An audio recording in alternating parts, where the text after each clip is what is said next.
फटाफट से रिवीजन करते हैं इसका, फिर खत्म करेंगे। सबसे अंदर क्या है भाई? ल्यूमेन है, ठीक है। ल्यूमेन के बाद जो पहली लेयर होती है, सबसे अंदर वाली, सबसे इनर मोस्ट जो लेयर होती है, उसको अपन क्या बोलते हैं? म्यूकोसा लेयर बोलते हैं, ठीक है। अच्छा, म्यूकोसा लेयर का फंक्शन क्या होता है भाई? एब्जॉर्प्शन और सीक्रेशन इसका म्यूकोसा लेयर का काम होता है। म्यूकोसा लेयर बनी किस तरीके की सेल से है? एपिथेलियल सेल्स और कनेक्टिव टिश्यू से बनी हुई है, ठीक है। हाँ, स्टमक के अंदर जो म्यूकोसा लेयर होती है, स्टमक की बात कर रहा हूं मैं, ठीक है। स्टमक के अंदर जो म्यूकोसा लेयर होती है, उसमें छोटे छोटे फोल्ड्स होते हैं जिनको हम र्यूगी बोलते हैं, ठीक है। अच्छा, स्टमक के अंदर म्यूकोसा लेयर जो है, जितनी भी गैस्ट्रिक ग्लैंड है, स्टमक के अंदर जितनी भी गैस्ट्रिक ग्लैंड्स होती हैं, वो सारी की सारी किसकी बनी हुई है? म्यूकोसा लेयर की बनी हुई है, ठीक है। अच्छा, म्यूकोसा लेयर में स्पेशल टाइप ऑफ सेल्स होते हैं जिनको हम क्या बोलते हैं? गॉबलेट सेल्स बोलते हैं। गॉबलेट सेल्स का फंक्शन क्या है? Secretion of mucus goblet cell का फंक्शन, ठीक है। स्मॉल इंटेस्टाइन की जो म्यूकोसा लेयर है, उस स्मॉल इंटेस्टाइन की म्यूकोसा लेयर में फिंगर लाइक प्रोजेक्शन पाए जाते हैं। उन फिंगर लाइक प्रोजेक्शन को हम क्या बोलते हैं? विलाई बोलते हैं। और उन विलाई के ऊपर हेयर जैसे, छोटे छोटे हेयर जैसे स्ट्रक्चर होते हैं, या ब्रश बॉर्डर जैसे स्ट्रक्चर होते हैं, उनको हम क्या बोलते हैं भाई? माइक्रोविलाई बोलते हैं। तो विलाई और माइक्रोविलाई का फंक्शन क्या है? एब्जॉर्प्शन के सरफेस एरिया को इंक्रीज करना, ठीक है।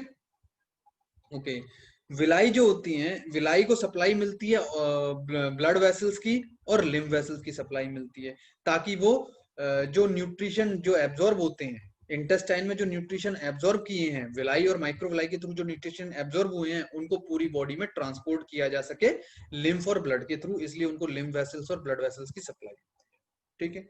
अच्छा, विलाई के बीच बीच में, विलाई के बीच बीच में छोटे छोटे स्मॉल प्रोजेक्शंस होते हैं। उन स्मॉल प्रोजेक्शन को हम क्या बोलते हैं? क्रिप्स ऑफ लिवर कोहान बोलते हैं, क्रिप्स ऑफ लिवर कोहान बोलते हैं। तो it's all about mucosa layer, ठीक है। म्यूकोसा लेयर के बाद हम बात करते हैं, जो सेकंड लेयर आती है वो आती है सब म्यूकोसा लेयर। सब म्यूकोसा लेयर जो है वो किस चीज की बनी हुई है? वो बनी हुई है कनेक्टिव टिश्यू की बनी हुई है। उसमें एपिथेलियल सेल्स नहीं होती हैं भाई, ठीक है। उसका फंक्शन क्या है? म्यूकस लेयर को, म्यूकोसा लेयर को सपोर्ट प्रोवाइड कराना।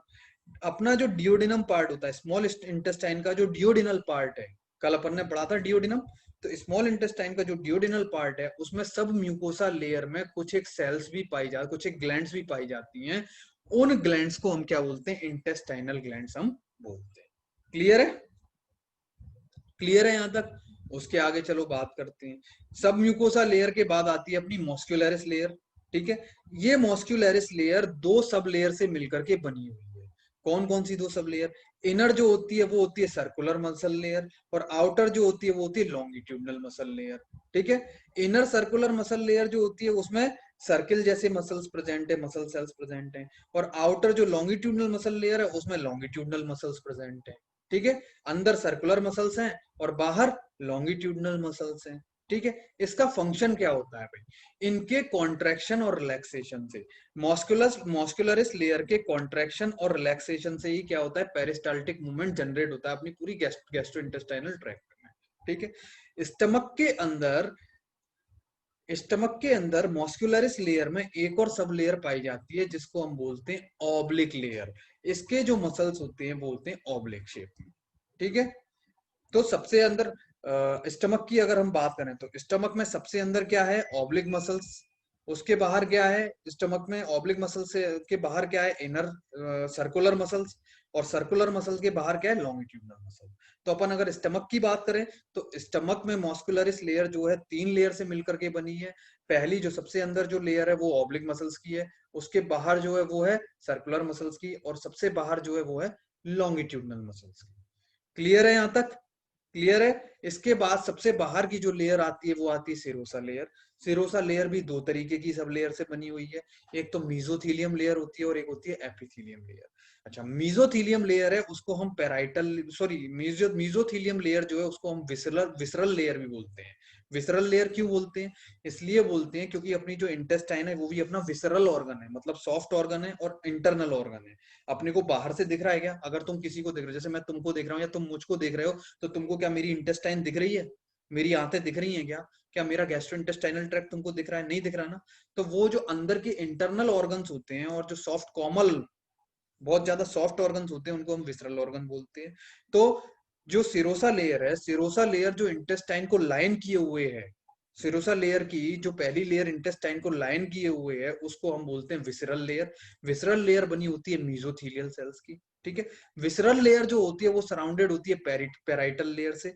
पेराइटल लेयर बनी होती है एपिथेलियल सेल्स की। बोलो क्या यहाँ तक सभी को समझ में आया है या नहीं आया? से यस और नो जल्दी से। सभी लोग बोल दें, यहाँ पे मेरे साथ 5 बच्चे प्रेजेंट है, सब जल्दी से बोल दें क्या सारी चीजें समझ में आई? क्या सारी चीजें सभी को समझ में आई? अरे बोलो। ओके। तो अब तुमको घर पे जाकर के ये याद करना है। मैं तुमको ये अभी नोट्स भेज दूंगा, पीडीएफ भेज दूंगा। इसमें जो अपना जो नया बचा हुआ है वो सिर्फ इतना सा बचा हुआ है। आगे ये अपनी कुछ चीजें बची हुई हैं 4 लेयर्स के बारे में। लास्ट यही है अपना, इसके बाद अपना ये खत्म होता है, ठीक है। इसके आगे अपन बाकी की चीजें पढ़ेंगे नेक्स्ट लेक्चर में। किसी की कोई क्वेरी है? किसी की कोई क्वेरी है? क्वेरी है तो बोलो।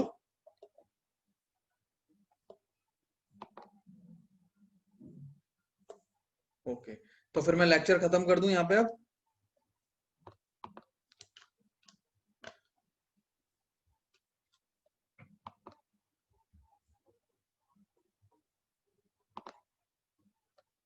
चलो तो फिर बाय सभी को।